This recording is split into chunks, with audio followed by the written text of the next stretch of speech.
Thank you, Doug. Can you guys hear on the VC? People hear me okay? Thumbs up. Thanks, Doug, for that warm introduction. It's great to be here. It's fantastic to see some familiar faces. I'm just deeply honored to be here, and the work you guys do is super important, and I'm a huge supporter. I lost my mom about 10 years ago, and I see Dr. John Waldron here, and you guys during a very tough time were incredible. So thank you. If I said nothing else, I'll say that, and I'll try to hold it together and keep moving forward. But thank you. I'm going to talk today about a topic that is very misunderstood. I think that Google does it fairly well, but it is something that a lot of people talk about and has little meaning when you really peel it down. So I'm going to try to do my best to do that. As Doug said, I grew up in a small town. I grew up in a town called Goderich.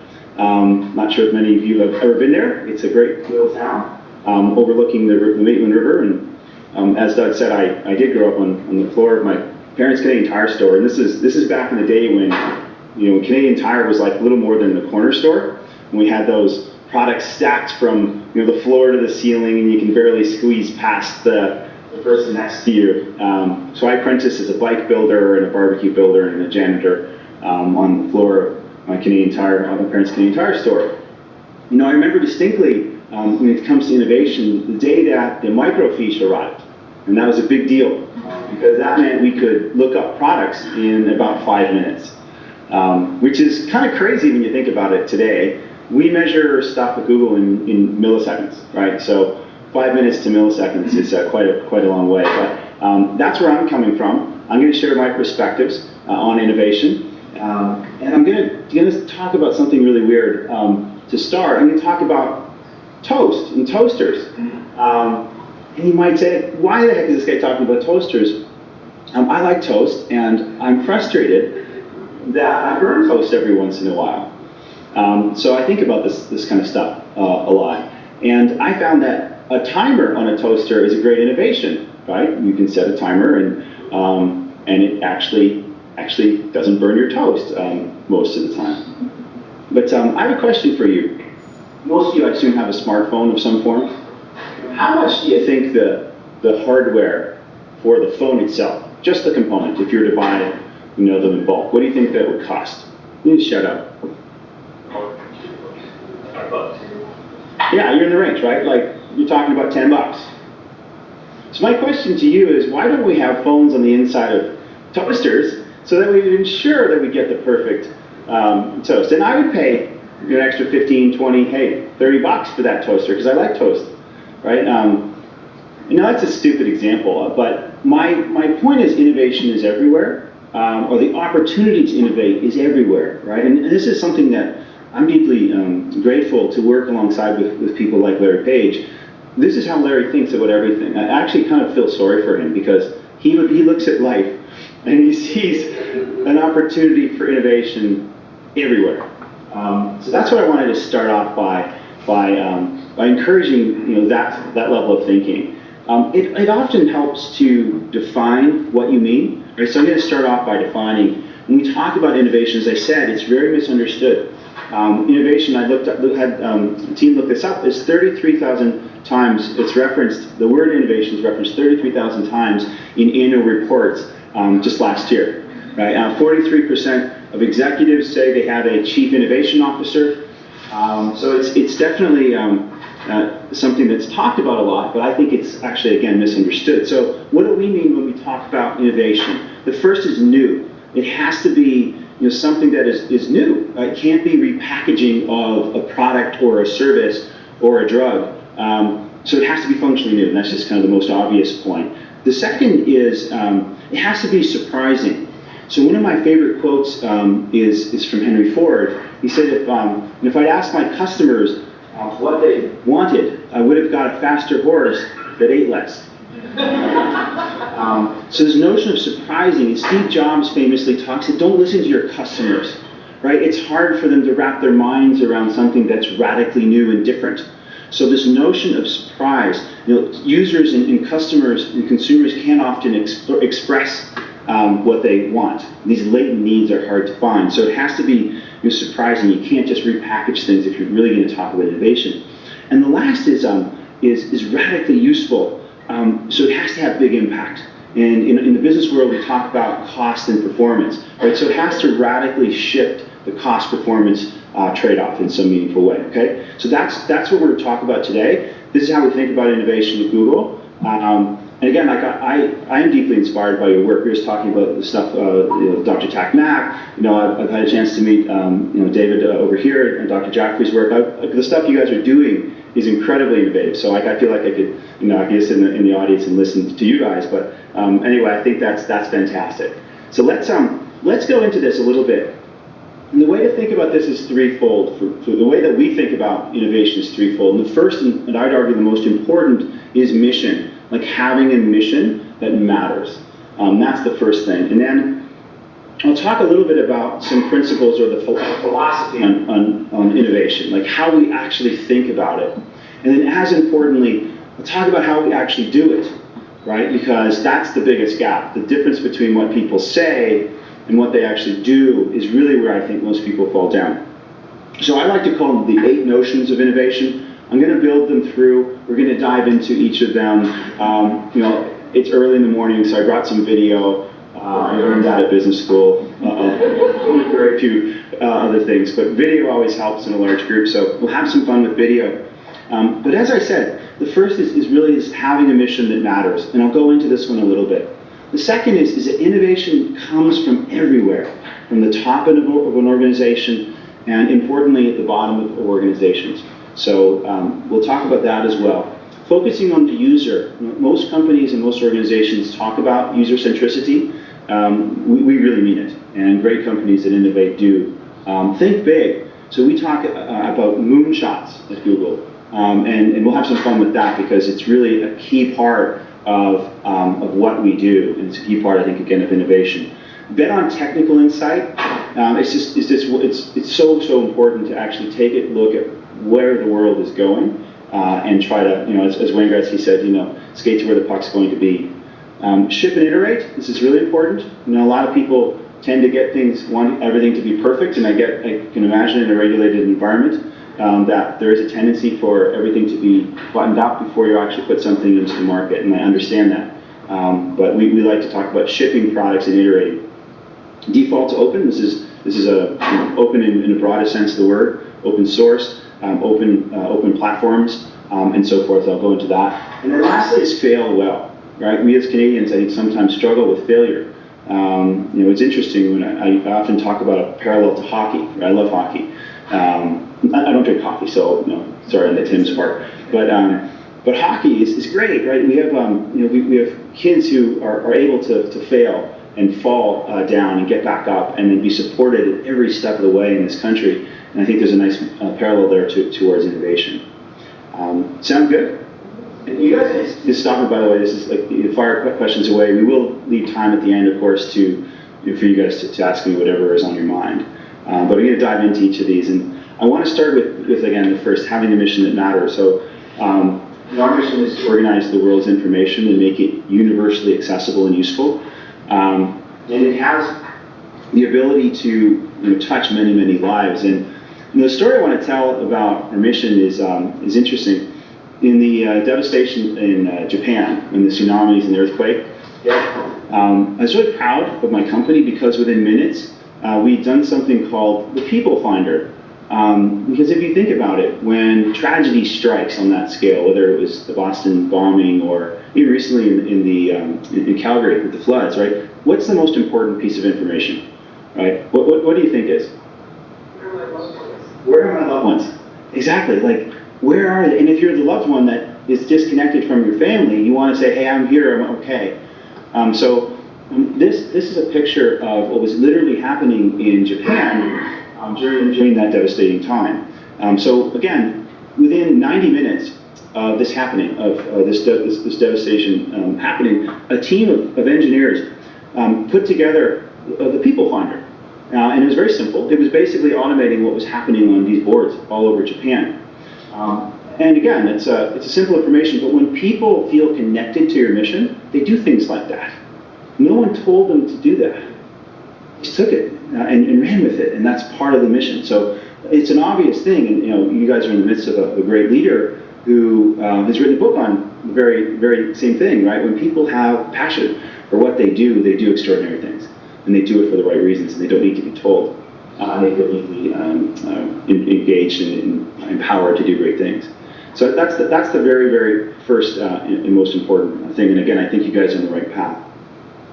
The second is that innovation comes from everywhere, and I mean that very literally. So you guys are probably familiar with Google Glass.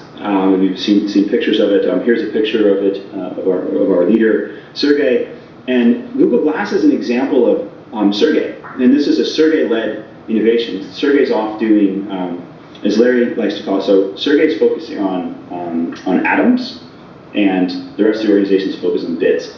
So Sergey's focused on stuff, and the rest of the organization is focused on software. So Google Glass is something that Sergey's deeply passionate about for reasons I don't understand.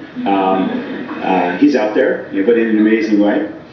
So this is an example of something that Sergey had a passion, he drove it. He did a little skunk works, and now it's called Google X, and he drove it. But I want to tell you about the other side, and I can speak for literally the rest of the afternoon or the morning about innovation that's come from the bottom. And I'm not sure if you guys have ever seen, like when we do those funky doodles, right? So you're looking at a program called Google for Doodle, and we do this in many countries, and I'm very proud and I'm kind of embarrassed that we haven't done it here in Canada, but we are going to do it this fall. And what it is we ask students to, we give them a theme, and we ask them to design a doodle. And this was started by a couple of marketing associates like a year out of university, and they had this notion that we could humanize our brand and really have fun with it, right? Not many brands allow people to scribble on their logo, right? They kind of feel that it's sacrosanct, but we are quite the opposite.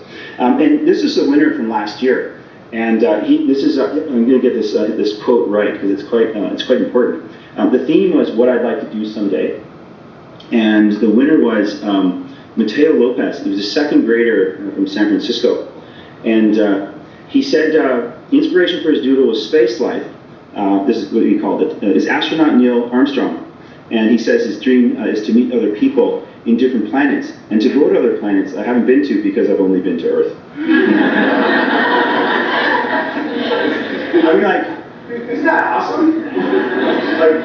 I mean, think of in the amount of this in our world, it's called earned media, right? I mean, this is gold, right? You have these kids who love your brand so much they take time to do this, and I just thought that's a great example. And it's important, right? When you think about this, there's no real owner of innovation at our company. There's no R&D department.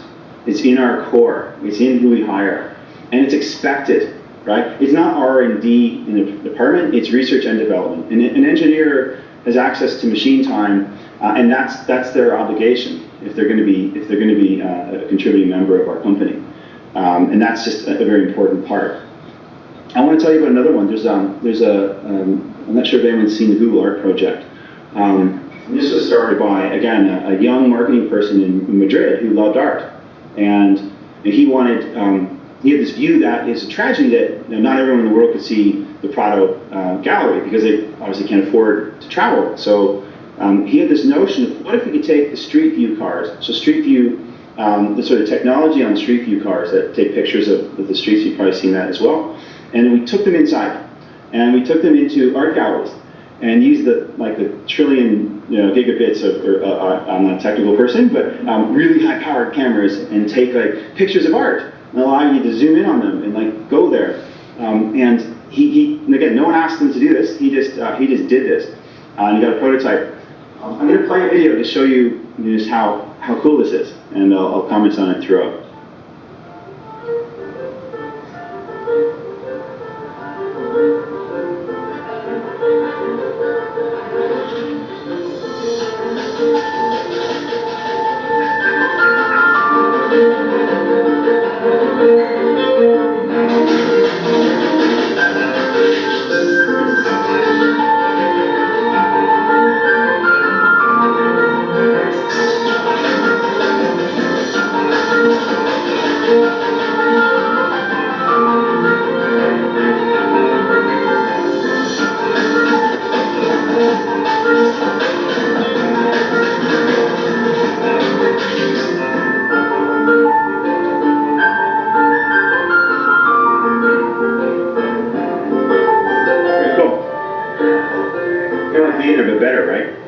No lines.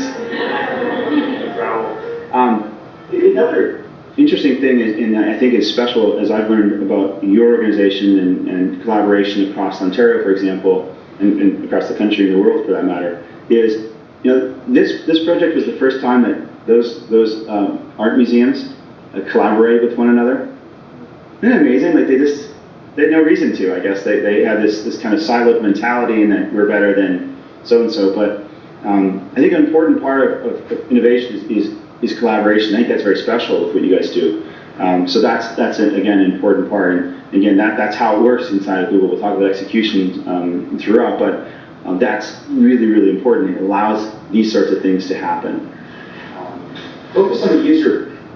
When Larry and Sergey started Google, they wrote something. They said 10 things we know to be true.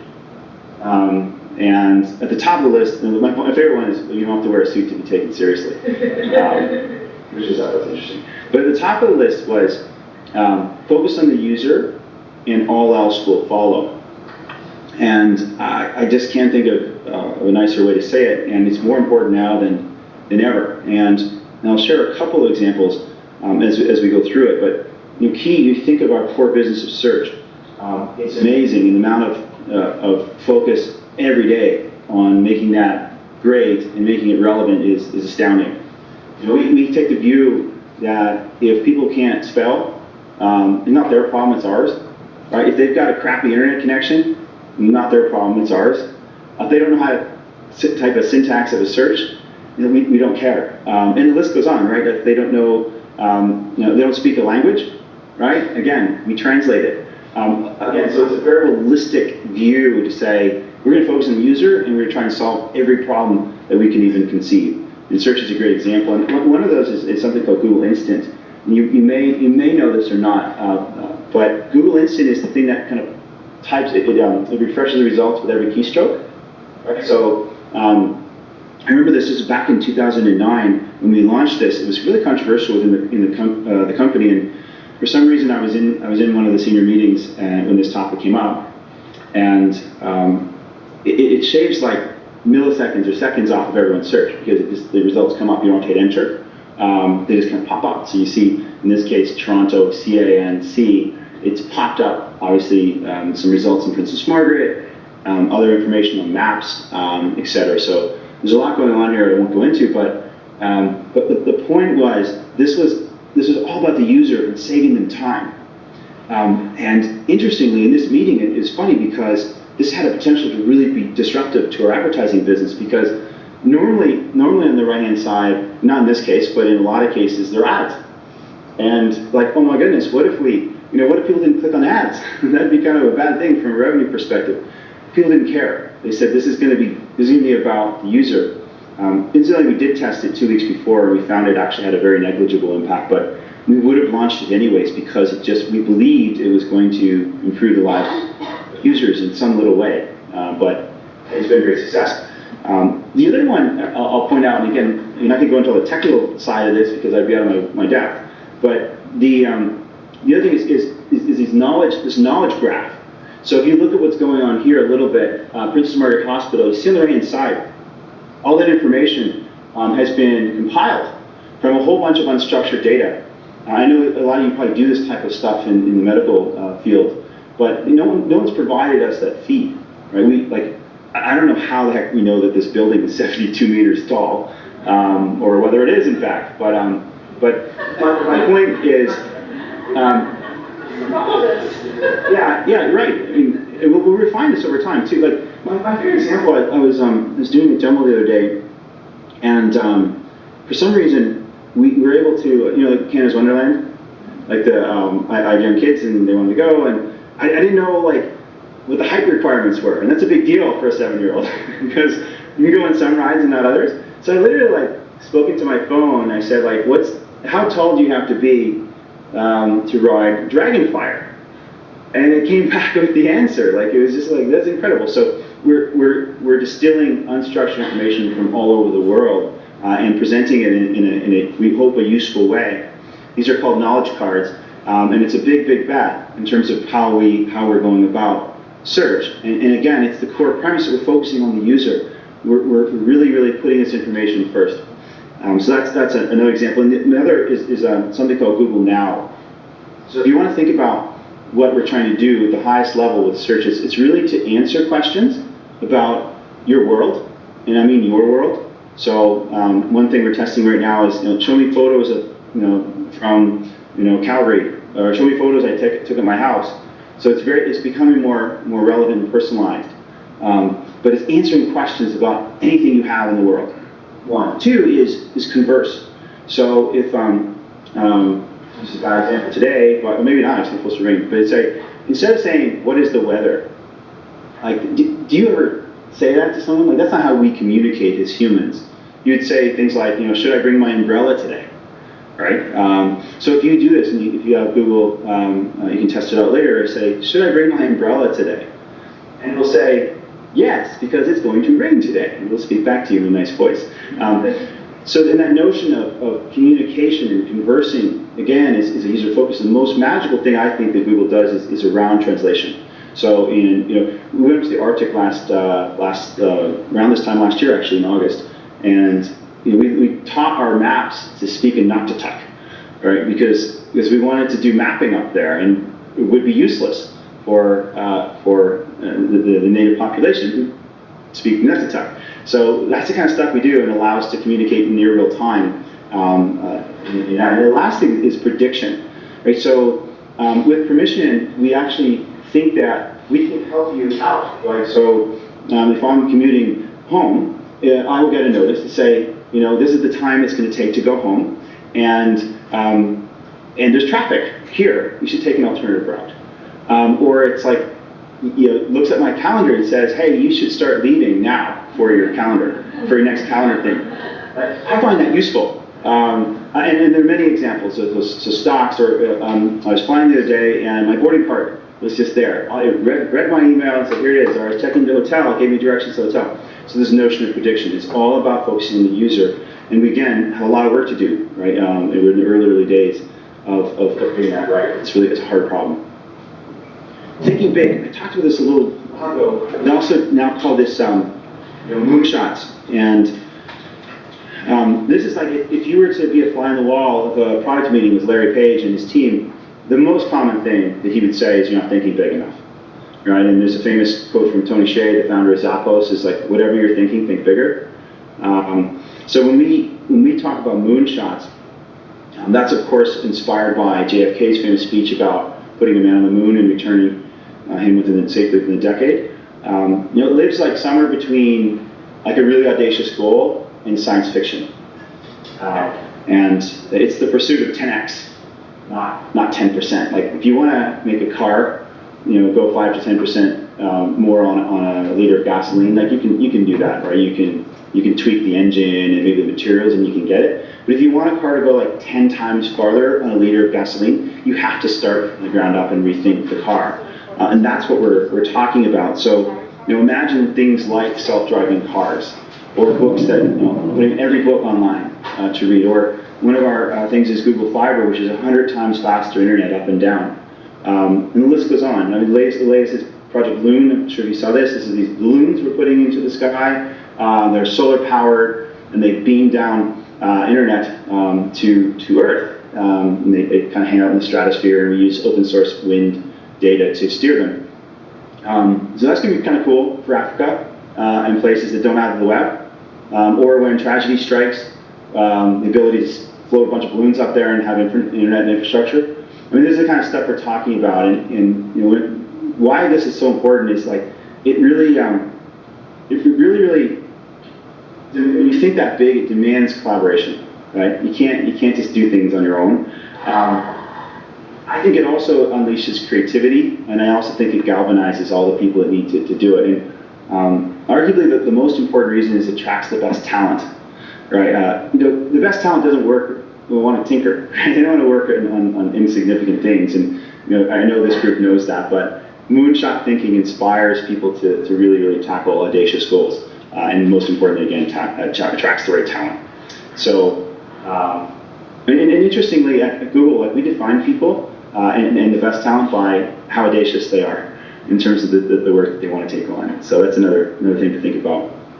And the last is the next is you see some of our of our moonshots right now. So self-driving cars, the internet, wearable computing, which I think is a big trend. And the next is bet on technical insight. So it's if you want to think about shifting the performance and the cost structure, you have to kind of understand where technology is going. So in our case, we'd make a bet on storage and computing speeds and the intersection of big data and all these trends that people talk about a lot, but we actually have a pretty good insight into where things are going. So if you take a look at this thing, self-driving cars, this guy named Sebastian Thrun, and I remember when it was early days at Google, I used to see this crazy, not this, but it was a crazy looking car driving around the parking lot beside our building. And what it was this guy, Sebastian Thrun, and his team from Stanford. There's this thing called the DARPA Challenge, which was the challenge to have the first self-driving car, and he was leading the team at Stanford to do it. There's a big problem, right? Like in the US alone, there's like 33,000 deaths, deaths from car accidents. Right? So that was the problem that we were trying to tackle. And it was really a bet on technical insight, though. Is it possible to have like the world's most detailed map, like inside this car, so it knows where to go, but also advanced laser and imaging technology, such that it can see, basically, right? So it can see other cars, it can see stop signs, it can see lights and so forth. So this was a bet on our ability to have the world's best map. So this is a big bet of ours, as you can probably well tell. But it's also a bet on computing power. It's also a bet on imaging and the fact that the costs will continue to fall exponentially. So that's what this is about. We bet on technical insight, and I firmly believe, like in our lifetime, we will have self-driving cars. Pretty much everyone, right? And that's and we won't wake up one day and have it, but we'll just see slowly but surely we'll see more and more components, and that's a good thing, especially for traffic in this town. So bet on the technical insight. If you want to see how this looks, I'm going to show you a video of a guy named Steve Mahan, who's blind, and you can see the impact that this potentially has on his life.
Okay, so the founder of LinkedIn, this guy named Reid Hoffman, has a saying that is a little bit like gospel in Silicon Valley. It says if you're not embarrassed by the first version of your product, you waited too long.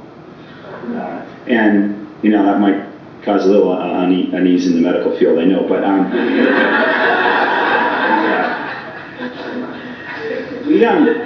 I like to say that we think big but start small, and getting product into the market and getting feedback is the most valuable thing. Like the way I think of the web is it's like the greatest gift of the web is to be the ability to be proven wrong faster. That feedback mechanism is huge. So speed and continual innovation is so much better than instant perfection.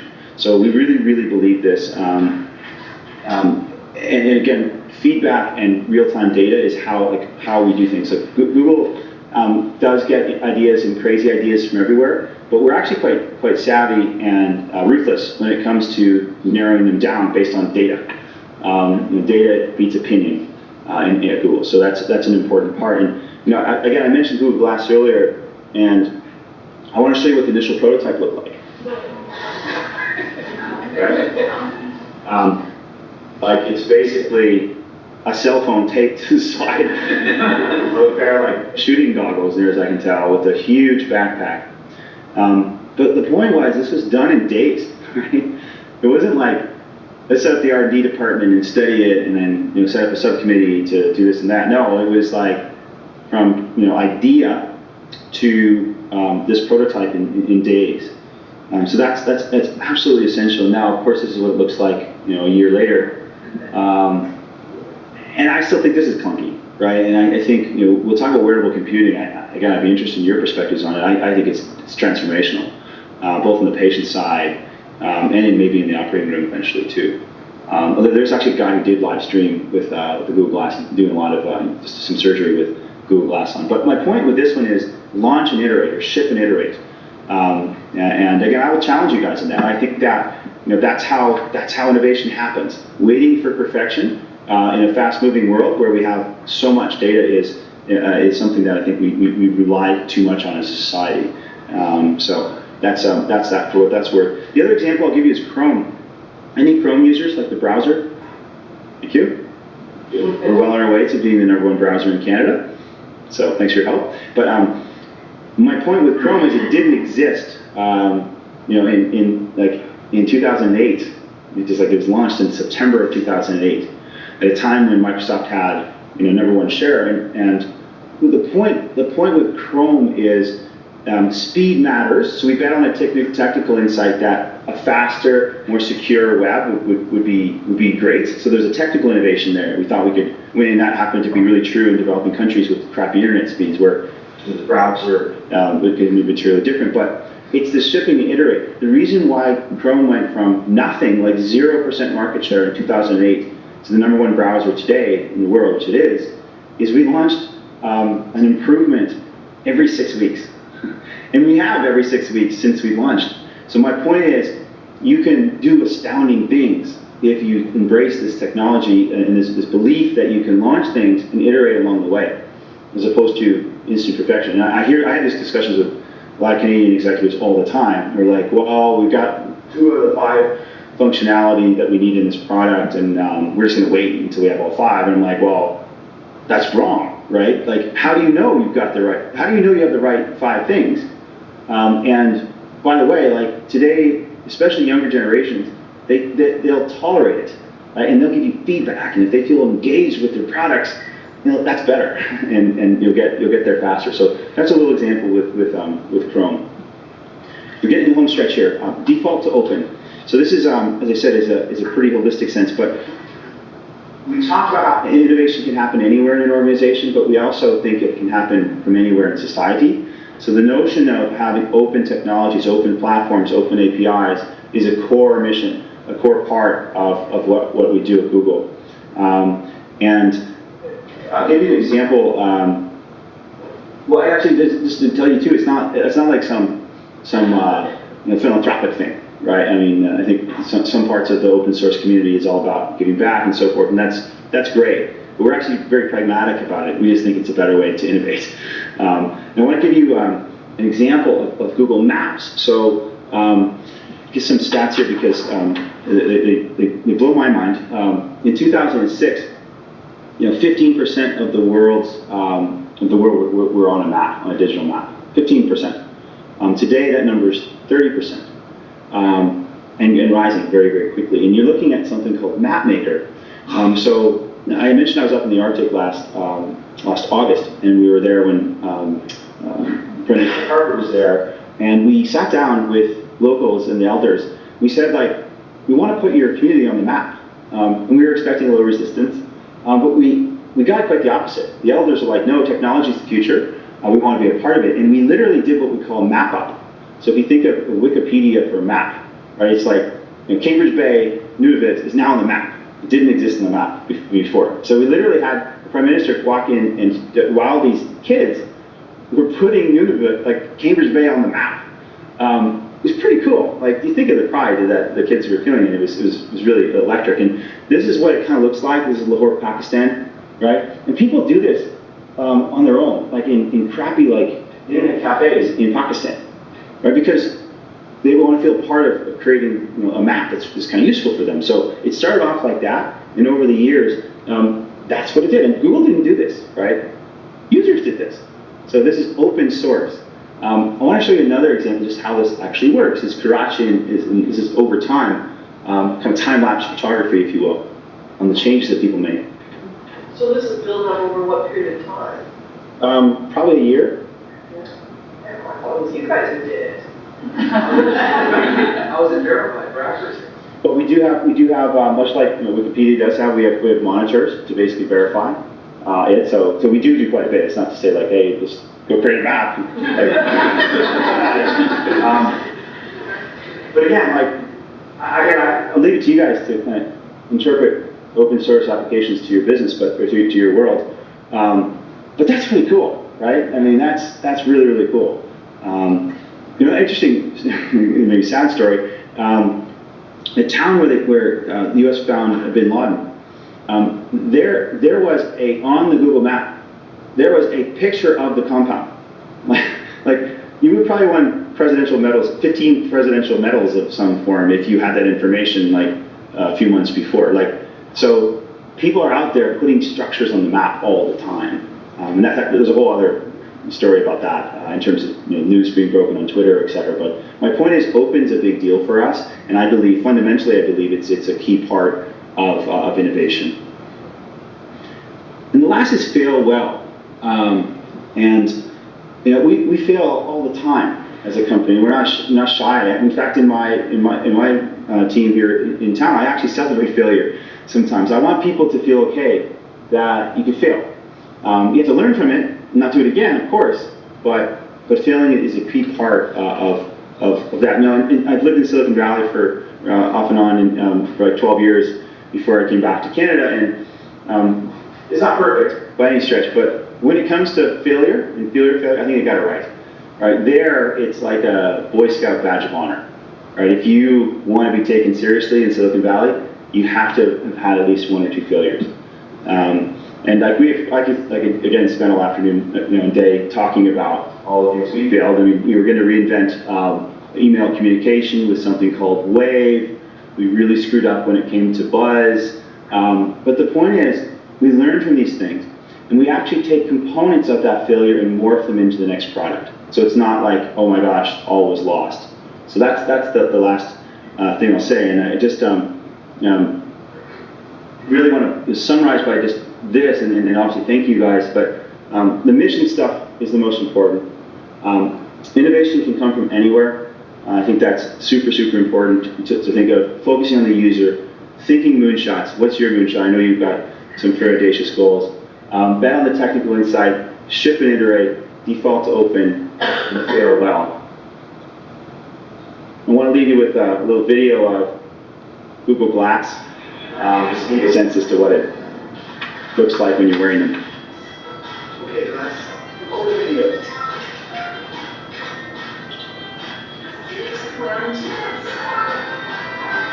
Okay, Glass, hang out at the Flying Club. Google Photos and Tiger Heads. You ready? You ready? Okay, Glass, take a picture.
So we're pretty excited about Google Glass.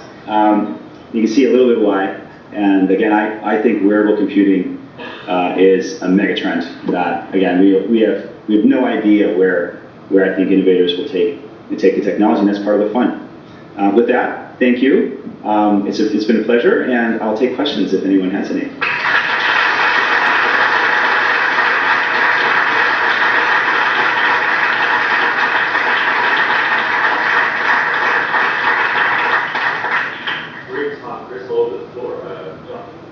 Thank you very much.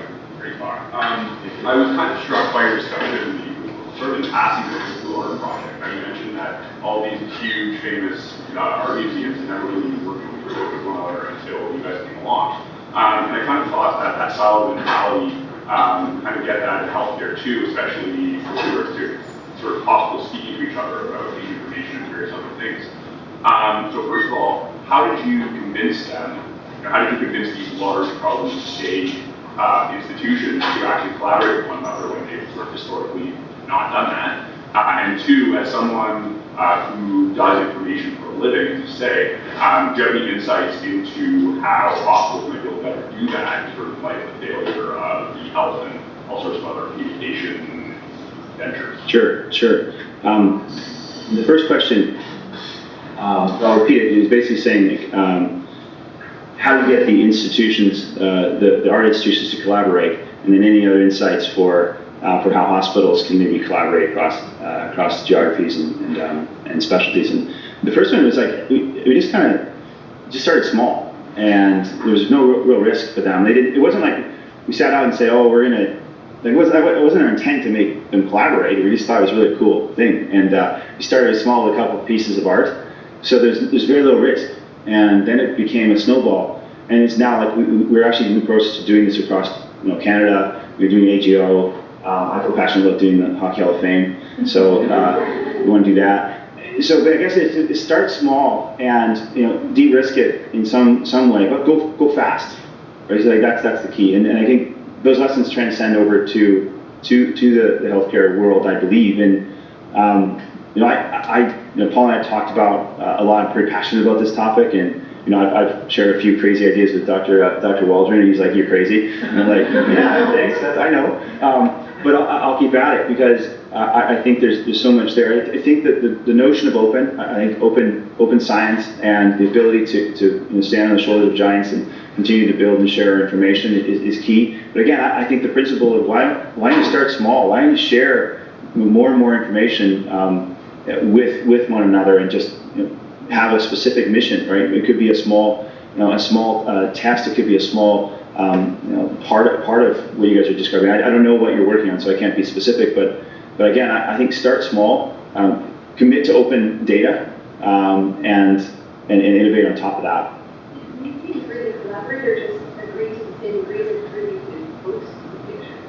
No, they collaborate with one another because what we started to do is we allow people to curate their own collection, if you will. Say, I like this piece, I like this piece, I'm gonna upload it, or else they took pictures of their own art, and people really got involved in it. So they actually had to collaborate with one another on some protocols and how to do that, and the rights and so forth. And the details I'm not too super up on, but yeah. Terry. Hi, Byron Cox, very good. Now, Wallace Innovation, do you guys have a project manager's office? How formal are you about your project management? Do you like go in and have meetings with Gantt charts and stuff, or just let people go organically and create stuff? What's that? Yeah, so the question was, how formal are we in terms of project management? So there's broadly speaking, there's three or four parts of Google, essentially. There's the engineers who are like the gods. Then there are like the product people who take the code and turn it into products, and then there's the business people. I'm on the business side, but I work quite closely with our friends up in Kitchener-Waterloo who are amazing. And I'd say it's more the latter of what you said. It's much more organic than you think. A lot of our partners get really frustrated with us because we don't have like an 18-month plan with PowerPoints to back up everything at the wazoo. It's like we're betting on a technical innovation. We get little betas and alpha tests launched. We do what was called dog fooding. So dog fooding is we eat our own dog food. So we're constantly testing stuff within the community of Google, which is now 20, 30,000 people strong all over the world. So we get feedback that way, but it's very organic. We don't have like mapped out Gantt charts and all this crazy stuff. There's thought to it. I mean, there's lots of documentation. We use lots of our own internal stuff. So one of the things we didn't talk today about is transparency. Like I could go and find out the most crazy amount of detail on anything that happens at Google. So every project has a lot of documents that are shared and viewable to the whole company. Eric Schmidt, by the way, our chairman, shares the letter that he sends to the board every quarter with everyone, right? And we have to take out some numbers so he doesn't get arrested. But he does, and then he follows it up with a PowerPoint presentation that he gave to the board, to everyone, right, every quarter. So it's very open, and to your point is it's much more organic product management. My thinking of it. Now, the second part of the question was, how do we get some glass in here? So we There's some legal stuff. It's crazy. I haven't been able to formally get one up here in Canada because of some regulations that I don't pretend to understand. So Chris, our patients are kind of like the blind guy wanting to go for a taco coming through the front door. And navigation and the patient experience is a huge piece for us. There's treatment and cure, but just getting patients through the system and improving that experience. Yeah, we don't want to walk through dirt, we want to walk through the hospital. That's right. We want to work with hospital. So how about scaling down, the self-driving car to the self-driving patient, someone comes in, or a big institution, and just moving around, going to appointments, getting information, wearing Google Glasses. Are you guys, thinking along those lines? Oh, yeah. So it's astounding. So the question's about like using the technologies to navigate within the hospital, right? Just through. We are, and it's amazing. I probably get 2 to 3 unsolicited proposals every week for someone who has crazy ideas. So the latest one was, I think, quite interesting. It's with Parkinson's patients. Like there's some research by a gentleman in Montreal. It suggests if you mildly startle a patient while they're having, again, I'm not a doctor, but when a Parkinson's patient is their body's not performing the way the signals from the brain to the muscles are not working. If you slightly startle that person, they can just do it. You scare someone while they do it. So the notion is you could wear Google Glass, and when a signal comes back from the body, you could send a mild, it seems weird, but you send a mild signal to your eye, and the person could actually walk. So I get these every week. The team is overwhelmed with great ideas, but I love your idea, and Larry and Sergey are actually deeply passionate about making a difference in the world. So let's you and I talk, and then I'll get it in front of the Glass team. I find this so very fascinating. So a couple of my questions about Google. The question I guess I have is, I come from a very remote area, and the language is kind of but how do you about those kind of areas. And do you have a team where everyone tests the information, talking about it? Because some of the things I see is fascinating. Some I don't even know about my region and my area. I find them. Yeah, so the question, the question is like, so in remote areas, how do we go about getting information? And I gave you a little bit into it with the knowledge cards. We get it from wherever we can. And oftentimes those are feeds from structured data, but oftentimes it's not. Right? Like I honestly don't know where we get the feeds to say, you know, how tall you have to be to ride a roller coaster at Canada's Wonderland. Like Canada's Wonderland is not providing information for us. So we're triangulating on a bunch of different sources in much the same way as open source and crowdsourcing movements belong. But in lots of parts of the world, we do have teams on the ground to basically, you know, the biggest priority is to get the world connected to the web. Like, you know, Eric Schmidt's written a book about the next 5 billion. Right? I am like, there's 2 billion people, 2.4 billion people in the world who have access to the web. Now, that leaves about 4.5 or 5 billion who do not. So our biggest priority is to get, you know, help facilitate getting people online. That's why we're doing these balloons, and that's why, you know, that's our first priority. From there, when people are online, you know, the information just flows, and then we can grab this unstructured data and put some structure behind it, because we have such a large data set, a large sample size, that we can get to answers very, very quickly. So that's the kind of way we think about it. Get people online and then get the information. Chris, great presentation. Thank you very much. I have a question about how you ask questions. Because you have this huge number of really smart people who have all these questions all the time. You know, the context for this question is, I spent a lot of time down at Key West, my favorite bar, where I learned a lot about life. It's called Sloppy Joe's, and we two songwriters there. And our March break last year is full of college students, and asked how many people in college, half the people put up their hand, how many parents are paying for people to go to college, everybody else puts up their hand. And they said, you know what, you guys are crazy. We have our iPads here. Somebody come up here, I don't care how many PhDs you have. All we have to do is Google it, and we'll have the answers to everything before you can possibly get to those answers. So why are you spending all this time? Because Google's got all the answers. But Google really does have the answers. So the question is, how do you guys decide on what the right questions are? The right questions for? There's all of these questions, right? You're hearing these questions already. There's this enormous diversity of questions out there. If all the answers are there on Google, but I have to figure out what is the right search or what is the right question. Yeah, okay. How do you decide on what the right questions are? Yeah, well, it's interesting. I'll take a step back. So we get 5 billion queries a day in the world. 5 billion, right? So, and of those, between 15 to 20% of those, depending on the region and depending on the time, we've never seen before. He's like, that blows my mind, by the way. Like 15% of the queries on Google every day, we've never seen before. So we're talking about like a big data problem. Like, so we don't know the questions because they're new 15% of the time every day. The question you're asking is about how do we, like, what's the algorithm? And the algorithm is, like, if I understood that, I don't know, maybe I'd be in the bar in Key West, sitting in my yacht or something. No, it's very complicated, and we take signals, like the crazy amount of signals, and we're constantly trying to stay ahead of nefarious people who try to game the system and do all sorts of things to raise their rank, because for obvious reasons it's quite lucrative. But the data actually does answer the questions. There's ad quality people, or there's a search quality people that ensure that the relevance is as high as possible, and we measure that in very specific ways.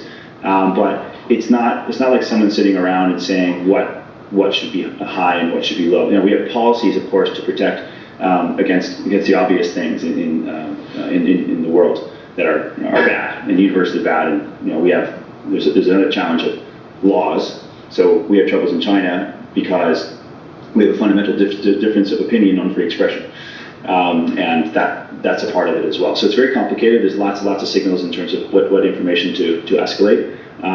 But that is the secret sauce of Google, and that's what Larry Page and Sergey Brin wrote about in their PhD paper in Stanford. And we're constantly refining. We do dozens and dozens of experiments every day to test. So it's 9 o'clock. Unfortunately, we have to go to work. I'd like to thank Chris for this wonderful talk. It was very inspiring. Thank you.